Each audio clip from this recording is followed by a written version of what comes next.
Hey everybody, it's Anthony Meisner at Land Title.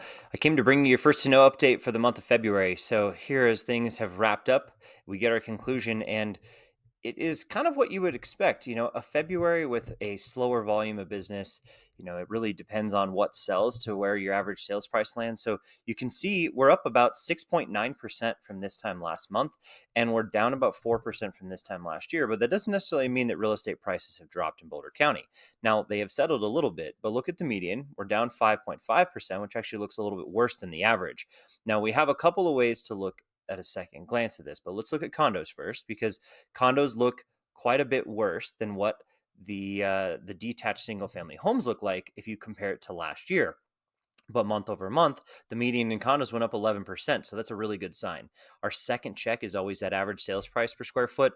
And this really tells me that in Boulder County, things might be remaining a lot more stable than we give them credit for because $401 a square foot is about the same as $403 a square foot this time last year.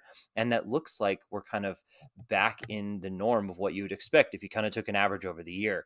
So, 363 was the average price per square foot for detached single family homes back in January. So that's gone up quite a bit. Now, those were really sales that they went under contract in December at maybe the lowest time of year. So this is really what we would expect right now. Now, the most important thing of all of this is talking about what buyers and sellers are doing.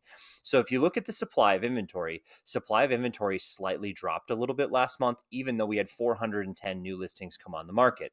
That's a 17% drop in inventory from this time last year. So inventory is much tighter this year, and sellers have a little bit more of an appetite. So what does that really mean? It means buyers are actually going out and putting more under contract, but we're nowhere near where we were at some of the more higher volume years.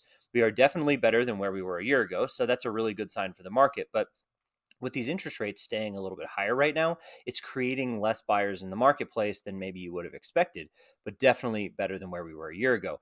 Month supply of inventory is at 1.9, which really means from last year at this time at 2.2, it's a little bit more of a seller's market. So if you're thinking about listing this year, this would be a really good one to share.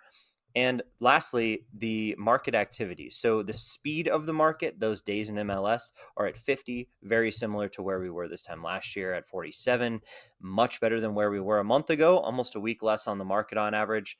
But that close to list price is almost identical to this time last year. So buyers, you have not really missed the boat yet. You really need to get out there and shop before we get into a spring market because this is always increases all the way through about May or June.